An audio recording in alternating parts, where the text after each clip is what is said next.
Hi, everyone. I'm going to try this again. This is Marissa Lovett, and I am the owner of Celestial Tree. I'm a shamanic coach. I've been coaching for about 20. I've been seeing clients for about 3 years, and I've been involved in shamanic as a shamanic practitioner for 20.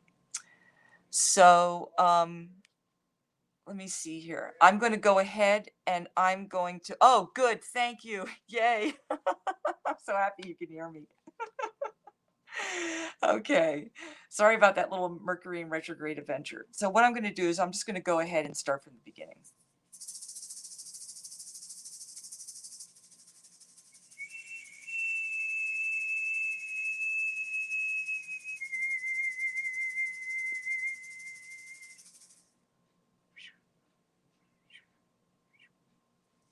Okay.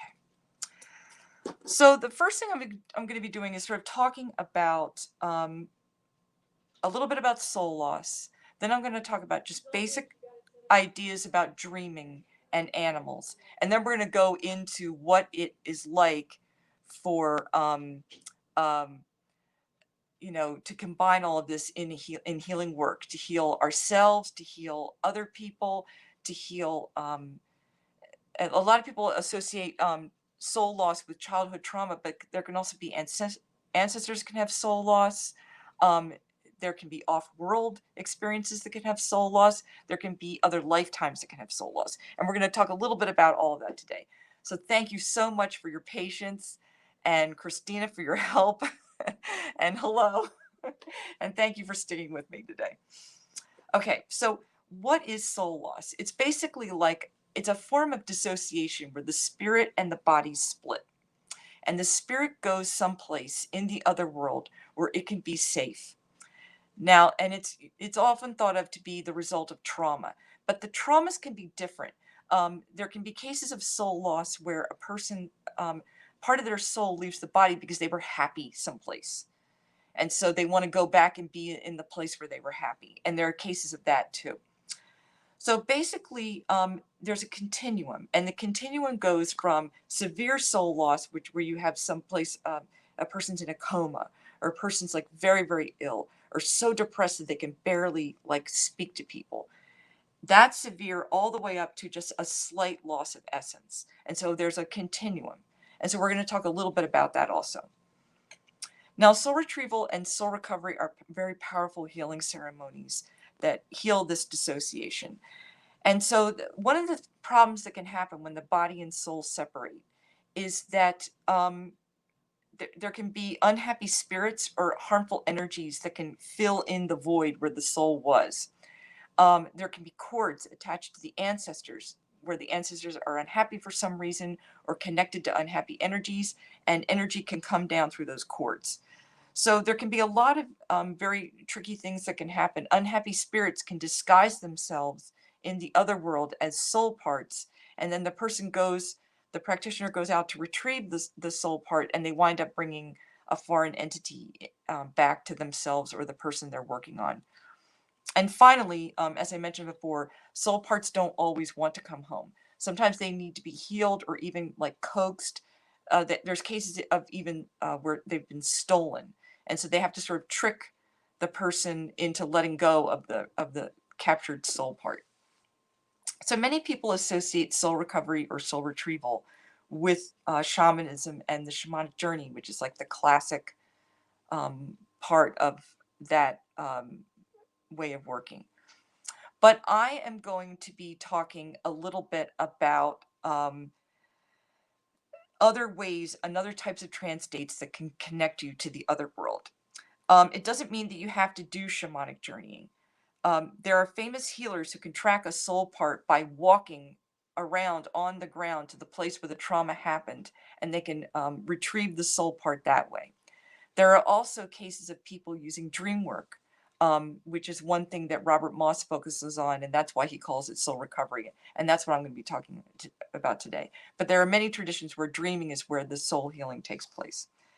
It can also happen during a conscious dream, like a lucid dream, or you can do something called a dream reentry, which Jung made famous, where you basically, with your shamanic helpers, go back into the dream and you do the healing work that needs to be done, either for yourself or you can assist another person and you both go into their dream. And the soul healing can happen that way. So one of the powerful things about dreams and the practice of dream reentry is that when they are combined with animal or plant spirit helpers, the recovery of soul essence can begin. And it can happen very spontaneously, or it can happen over time. In all of these cases, it's the spirits that do the work. And this is why it's very important to have powerful spirit helpers who you know really well and who you trust to do this work. So I'm going to focus on the power of plants and animal spirit helpers, especially in soul healing. So the first thing I'm going to do is just do a little practice where we're going to go into the other world. And we're just going to ask for one of two things. You can ask for a dream about a time in your life when you think you might have experienced soul loss. And you can ask the spirits to send you a dream. Or you can ask for an animal or soul or plant helper to reveal themselves to you. One that will come into your dream and will work with you in this medicine. So the first thing I'm just going to do is 2 cobra pranayamas. And if you do this very well, you'll notice that I don't. And so just do the best you can if you've never done this before. But the thing you want to do is you want to put your pinkies here, your index finger on your temple, and you want to get your thumbs and hook them under your jaw so that the rest of you is sort of like your fingers are sort of cupping your eyebrow ridge. And then there's just going to be 7 sharp inhales, another inhale, and then you take your hands over your head to make the hood of the cobra. So we'll do this 2 times. So pinkies, temples, thumbs. Inhale. 1, 2, 3, 4, 5, 6, 7. Inhale. Exhale and release.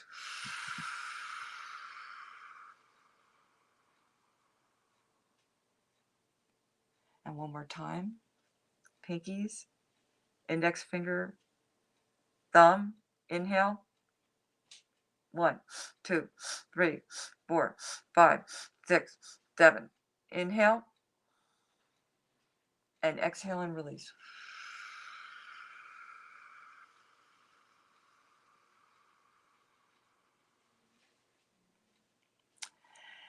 And so now we're going to just very carefully, I'm going to walk you through this, but we're going to go into the other world and we're going to go to a sacred well where you can drop your dream intention into the well. And then after that, we can practice something that's done in dreaming work, which is where you lay down next to the well and see if you can wake up in a different place. So just for now, just set your intention. I want to have a plant or animal helper, or I want to dream about soul loss tonight. Oh, cool. I'm glad you like that. Okay, so we're going to go ahead and start with this now. I'm going to do a little tiny bit of whistling.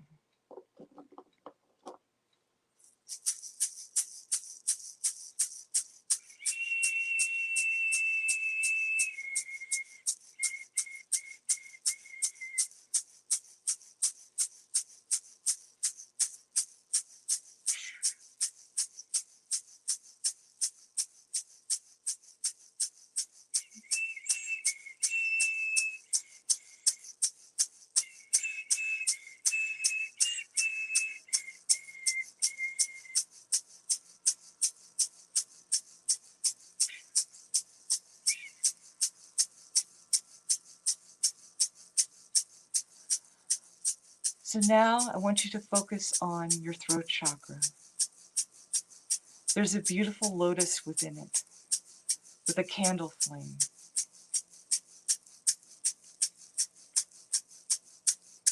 This candle flame in the center of the lotus is going to light your path into the other world.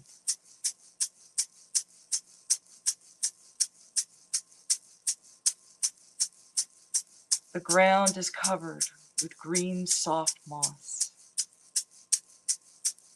And there's a trail that guides you to a beautiful ancient well. As you walk towards this trail, you notice that you are holding a piece of paper. And in this piece of paper are the words of your intention. I will dream about a lost soul part tonight. Or I will call a plant or animal spirit helper who will help me with soul healing. And so look down and see what words are written on your paper as you get closer to the well. And finally you stand next to it and just allow the paper to drop into the well and let it drift down, down, down like a feather, gently falling to the water beneath. And now, if you wish, you can lie down on this soft green moss and just relax and ask one of your spirit helpers to be with you. I'm going to rattle for a moment and just see if you wind up going into some other location. This is called falling asleep within the dream.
And now I'm asking you to come back to the mossy ground if you traveled.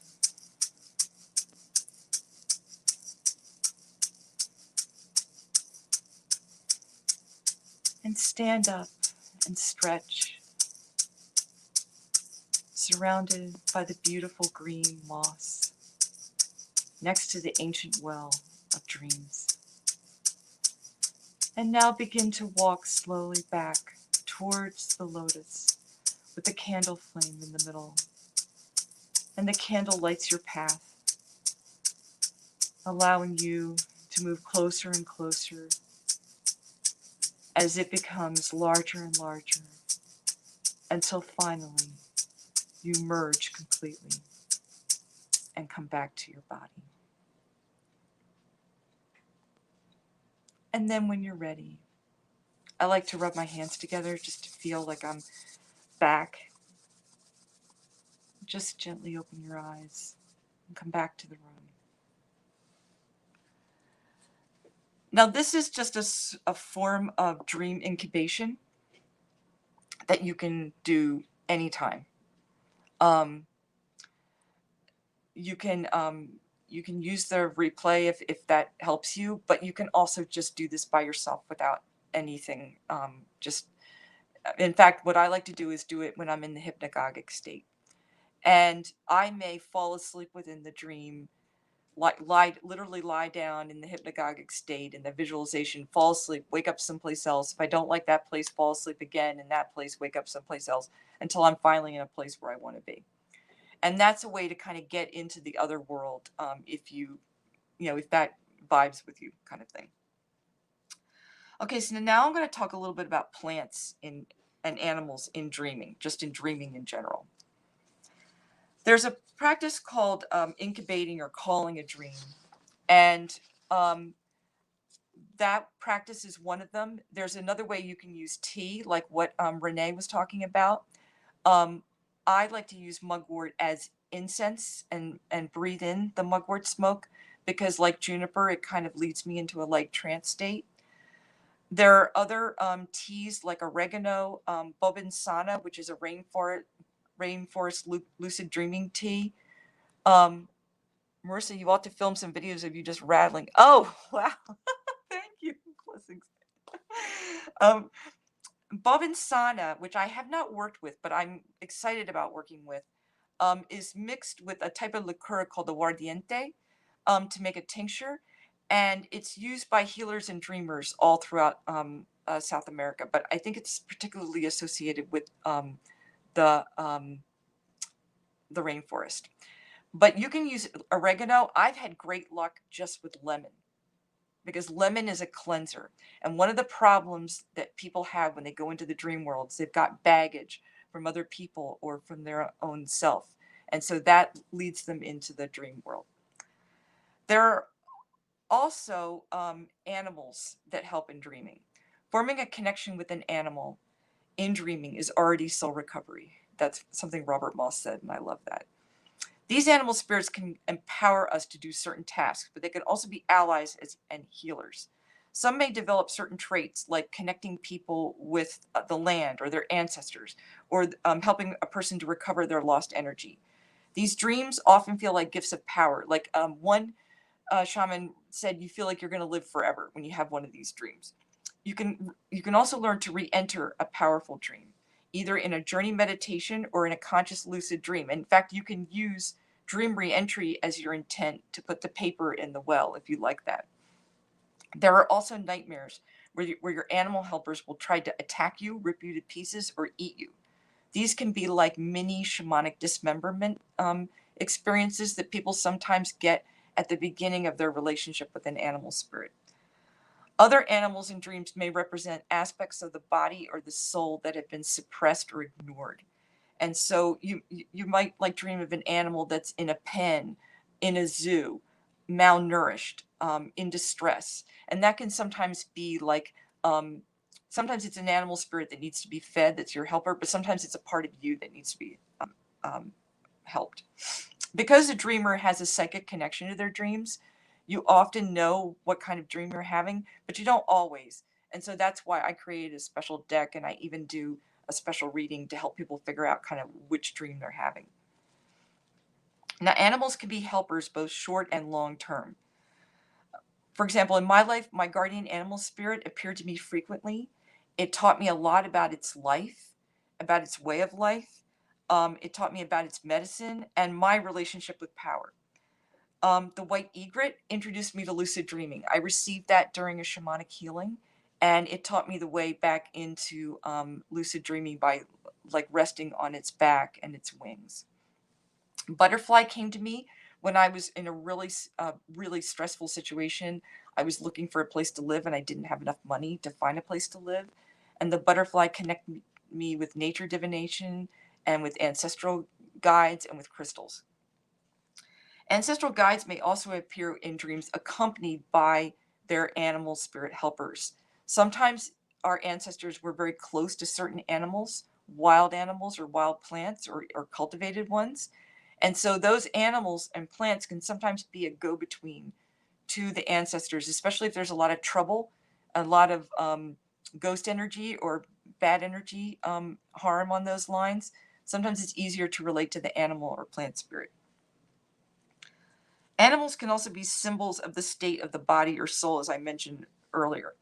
I dreamed of my guardian animal spirit being in a zoo, and then when I dreamed about it being in the ocean, like full with energy, like I was doing much better. So that was one of those times when what was happening to my animal spirit was sort of happening to me too. And I learned to incorporate healing songs into my practice because my animal spirit loves to vocalize. So there are animals that act as shamanic allies for the person needing the healing. So I once had a retrieval and asked my where my soul parts had gone to the shamanic healer, and she was like, "I don't worry about which world they go to. I just go out into outer space. I find the soul parts. They tell me their stories. They come back, and an animal wants to come with them." So that was a very interesting thing for me because the animal that came with the soul part actually helped heal the soul part and helped it to integrate, and then stayed on as a guide. When I when I received this soul retrieval, I was given a black panther as an ally. This panther wanted me to understand timing and the way that I was using my energy improperly, and burning myself out. So it taught me about its prowess as a hunter, its ability to attack, to stalk and forage, and to rest. And it got me to begin to see my actions in terms of, is this a time to attack? Is this a time to just see what's possible? Or is this a time to rest? And this helped me feel more efficient about my power during a time when I did not have a lot of extra energy to burn. Now, more importantly, there are animals that act as shamanic allies for the person doing the healing or soul retrieval. The animal spirits can help locate and heal soul parts. Robert Moss mentions a woman whose animal helpers brought back her soul parts from a basement. And in some like core shamanism, basement can sometimes mean in dreams the lower world. And so the soul parts, the children needed to swim in a healing lake before the animals could bring them back to her. So that's just sort of an example of like what might need to happen for a soul part to feel okay about coming back and to be integrated successfully. Now this is the part that I love. During a recovery session, spirit animals can coax a timid child or self part to come out if they feel afraid. Animals can charm and soothe child parts that might not want to return so that they become curious because, like, what child doesn't want to look at an animal or a plant? The person in soul recovery who goes in with the dreamer into their dream again is called a dream tracker. And so the dream tracker can open sacred space and dialogue with the dreamer, either verbally or sometimes they see the same things. And they can see where they are within the dream. So once both the dreamer and I had trouble finding a younger version of herself that was in the dream. And so this animal that was working with me appeared and was so interesting to the child part that the child came out and we could find it again. Sometimes you'll see it first, sometimes the dreamer will see it first, but you'll both sort of agree on it within the session. And the beauty of this is that this can be done either long distance or in person. And basically what happened is that after that, then you can do sort of the healing work. But it's difficult to, you have to be able to track the soul part to begin the healing. Animals that accompany deities or powerful spirits as their helpers can also be very powerful and helpful.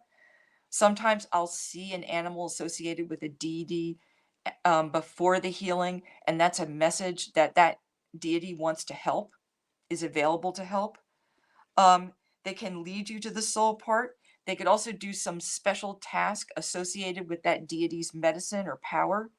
Um, and basically, the animals wind up basically demonstrating that you're having contact with the that deity.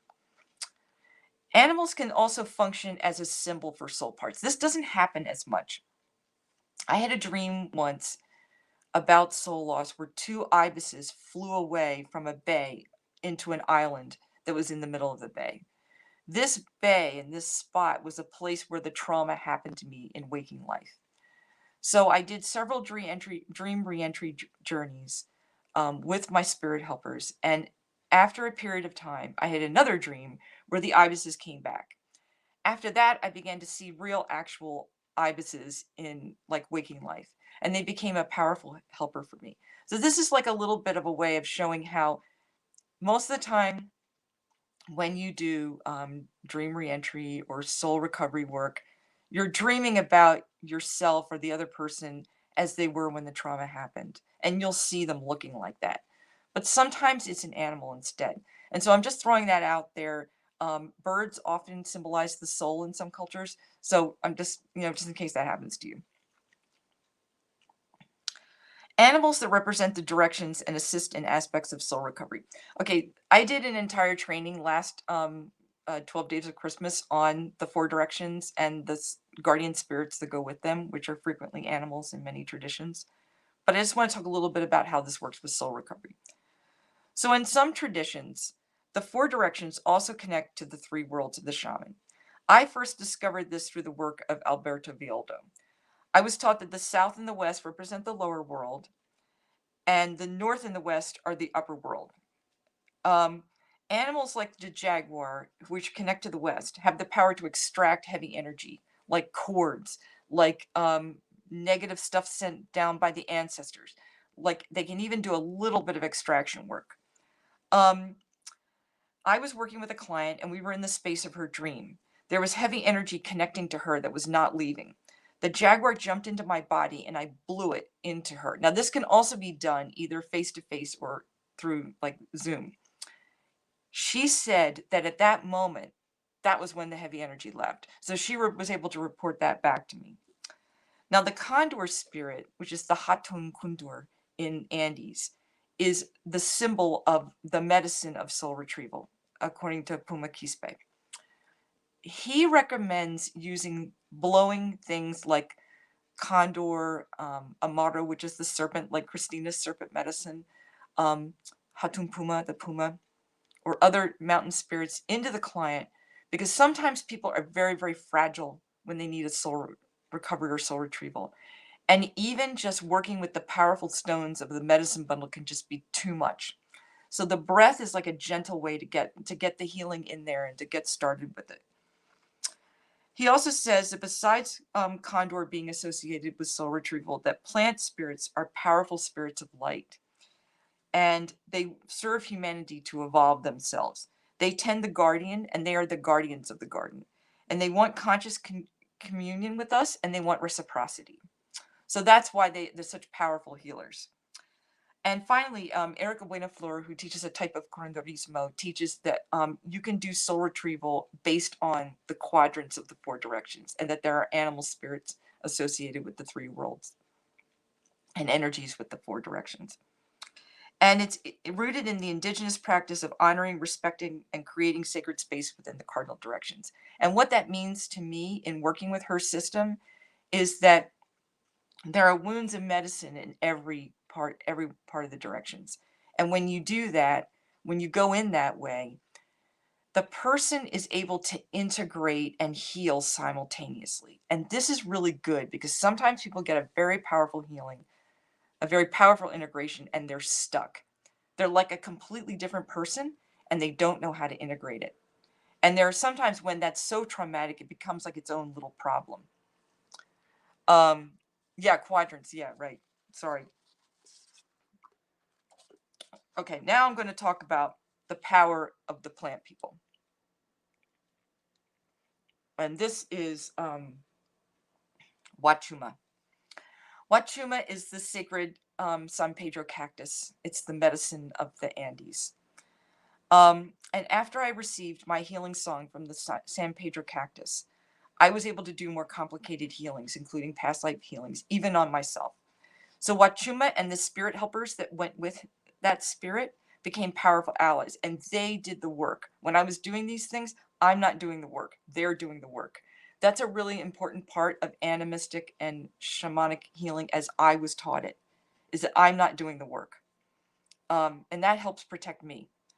So during a soul retrieval, I quickly connected with two soul parts. One was from a past life where I had been in northern Peru and I had abused my power as a spiritual leader, and I was killed and humiliated publicly. The other soul part was a reptilian alien who lived on one of the reptilian planets who had gone through a very similar experience. That one was furious. So, for those of you who believe in star beings, these soul parts, I needed Watchuma, the sacred San Pedro cactus's help. and an ancestor from the Andean tradition to do the healing work on both of these soul parts because they were too angry. They didn't want to come back. At one point in the healing, the soul parts chose gifts. These gifts represent the unexpressed qualities that were lost during their wounding. So the soul part with the past life on Earth, who misused her power in Peru, chose the dove. And this is actually, she chose an Andean dove. And this was a symbol of like something that is beloved, as well as the later Christian symbol of peace. I think this was like her way of communicating to me what was really, really important to her and what she felt like she lost through that experience.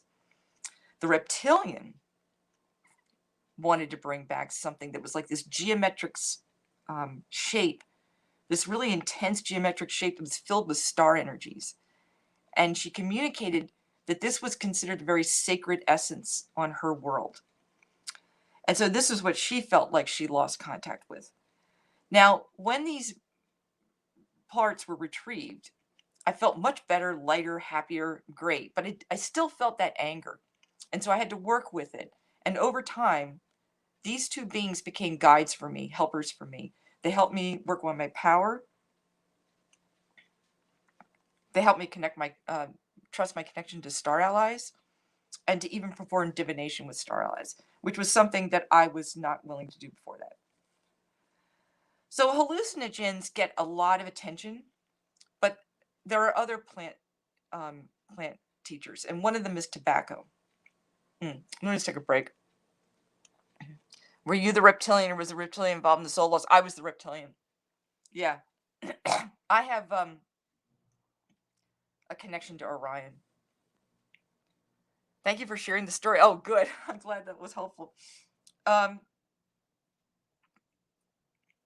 I want to tell a little story about tobacco, and I want to give a shout out to my sister Kirsten, who's going to be talking tomorrow, because she taught me about tobacco.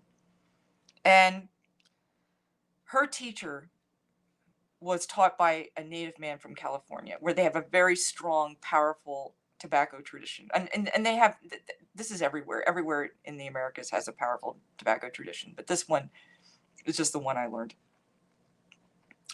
And a nearby native group, also from California, there's this woman named Ruby Modesto.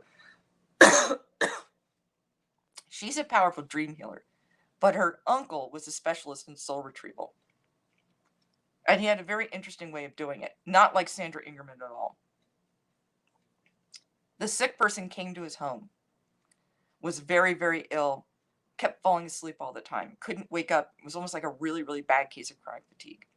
And she witnessed her Uncle Charlie take tobacco and pray with it and use the tobacco to track the soul part, where he walked throughout the village until he finally got to the graveyard. And he found like a little tiny version of the man, which was the soul, trying to get into the grave.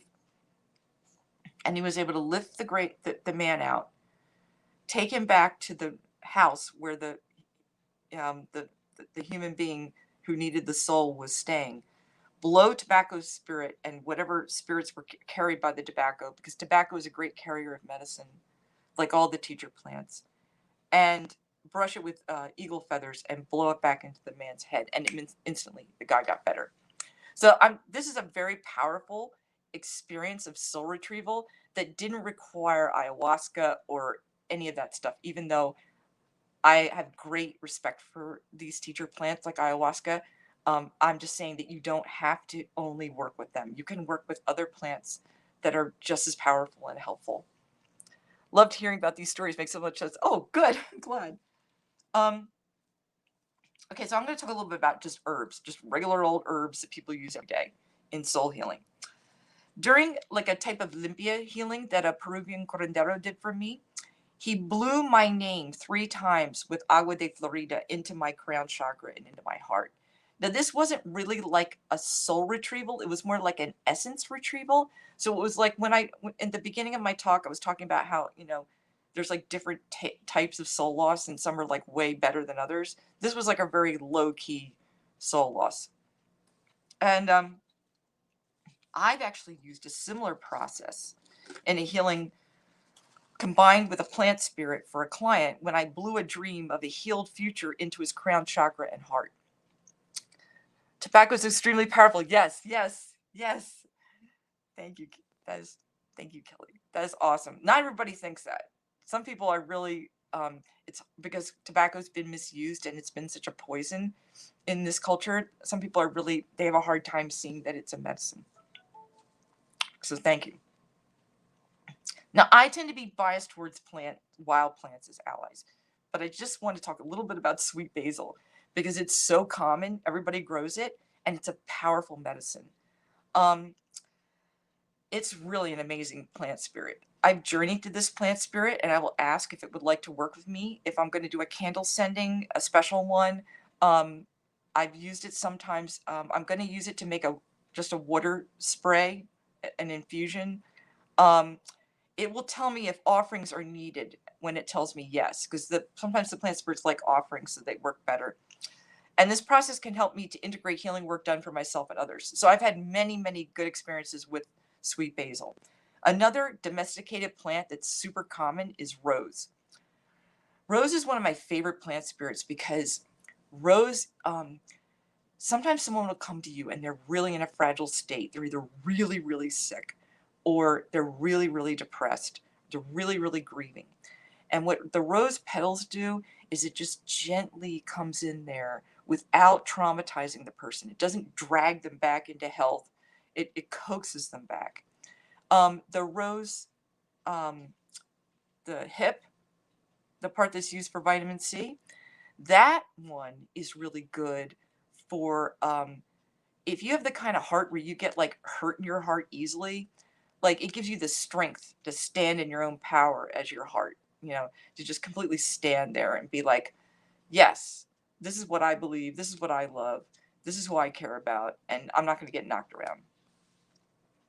So I find both of those spirits to be incredibly helpful, and also use those with candle sendings too, and also blow them during healings very much. I've also developed a strong connection to a daisy species called Bidens alba, or Spanish needles. Now, this basically is a plant that grows like in the cracks of sidewalks or like right next to parking lots. It looks like a daisy. The flowers are super edible. Everything else can be made into medicine from the ground up. You just can't use the roots. But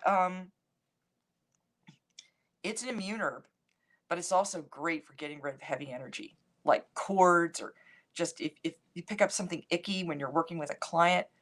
Um, a spirit like Biden's, if you can connect with a plant spirit that clears out heavy energy, and sometimes the immune herbs are the ones that really are excuse my language, but badass, kind of clearing of negative energy ones. They can just really push those things out. And so that, that kind of it's sort of like the plant equivalent of like the jaguar in some ways. Oh yeah, holy basil is also a really awesome one.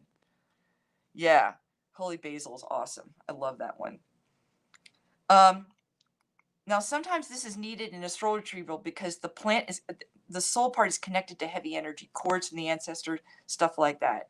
And a spirit like that can help you go in. Obviously, the plant does the work, but they can kind of clear some of that away so that you can retrieve the soul back without those cords and stuff connected to it. This actually helped me during a soul recovery session where I was the dream tracker for someone with cords or heavy energy attached to the soul part. And it also works with ancestral healings too. So basically, I've now come to the end of this part of my talk, and I'm just grateful that you've stuck with me this far. Thank you so much. I want to talk a little bit about the work I'm doing and a free gift that I'd love to share with you.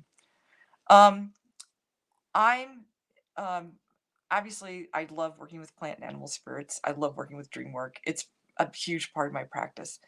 So what I've done is I'm including basically you can sign up to get it, and basically it's just the written part of this talk, so you can go back and you don't have to rewind the video and stuff.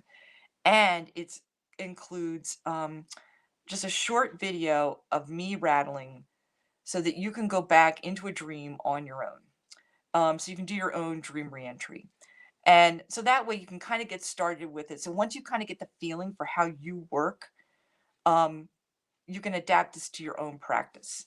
Because I really do think that the plant and animal helpers, they've signed up to help us right now. They want to do this work for us, and they're really badly needed. And the dreaming is just a so powerful way to work because everybody dreams. It's common to all traditions. It's not like, there are some traditions where they really focus on one type of discipline, but dreaming is everywhere. And so that's what I love about it. So I'm going to put up the link after I finish my talk. The other thing is, I hope that you will investigate. My sister and I have a Patreon called Shamanic Earth Medicine. You can join for either $1, $5, or $15. There are various things that go with it. But even if you join at the $1, the first thing that happens is you get a live stream every month. Not this month because we did the Summer of Magic, but usually one live stream from either Kirsten or I. You get to see any videos I do first before anybody else gets to see them. And basically, you also get invited to pay what you can afford shamanic classes. The ones I've been doing this spring that I'm super happy about are my dreaming classes. I've had so much fun doing them. They've been like a complete blast. I love them. And I'm getting ready to do a really exciting dream class in July and August, which is where we actually learn this process and practice it with each other, with our loved ones, with our clients, so that you can actually take this into your medicine work. Um, I will also, the reason why I offer this to patrons is because I want to make sure you can shamanically journey. And if you can already shamanic journey and you don't want to join, just reach out to me and you can come to the class. But I am not going to be teaching shamanic journeying in this class. So I want to make sure you can already journey. In the fall, I'm going to be doing an ancestor class that's going to be open to anyone. So let me see if I can see any of these. The Shamanic School and Patreon run by Marissa and Kirsten are totally worth it. And wealth of knowledge. Been a member a few years. Yes, and an awesome member, I might add. And do you feel that a plant has its own individual spirit, or is each plant a link to a greater spirit and linked by their greater link quality? Yes, it makes total sense. Okay, both. In the classic core shamanism stuff, when you go to the lower world, you meet the spirit of all basil everywhere, or all oaks everywhere of that species. But when you're in the middle world, you can meet the spirit of a particular oak. And in some traditions, that oak is connected to an ancestor, which is why it's talking to you. So yes, there is a spirit of an individual oak or an individual river or whatever, or an individual daisy, I believe. But there's also daisy spirit that kind of does all of it. So I don't know if every single tradition believes that, but that's how I was taught. Yeah, that's a great question. Thank you. Versus classes are so solid and spot on for people at all levels of shamanism. Thank you. Wow, thank you. Marissa makes it easy to get started. I love her sessions are very practical. Thank you, because that's my thing. My thing is I just want you to walk out of there with something you can use, because there's so many ways into animism. There's so many talents. There's so many different callings. If you only teach one way, then you only get one type of gift. And hopefully, in what Kirsten and I are trying to do, because there's a lot of what Kirsten and I do in shamanic earth medicine that's also geared towards tending the earth and healing the earth.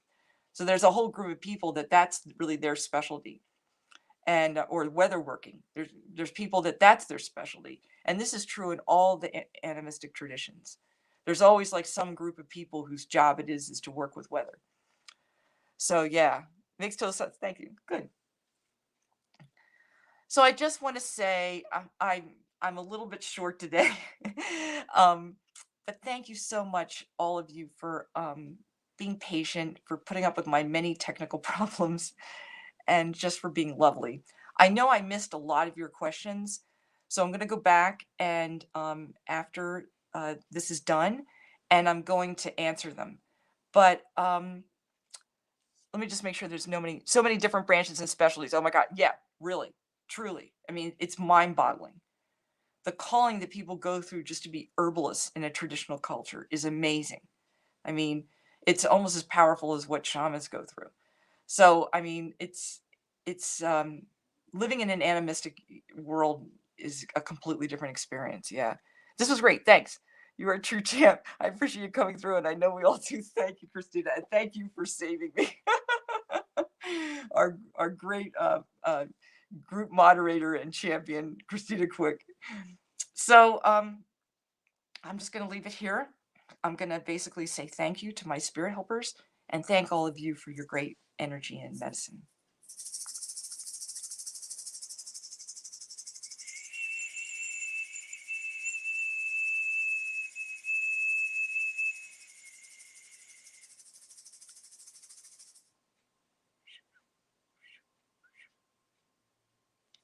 Thank you. Blessings.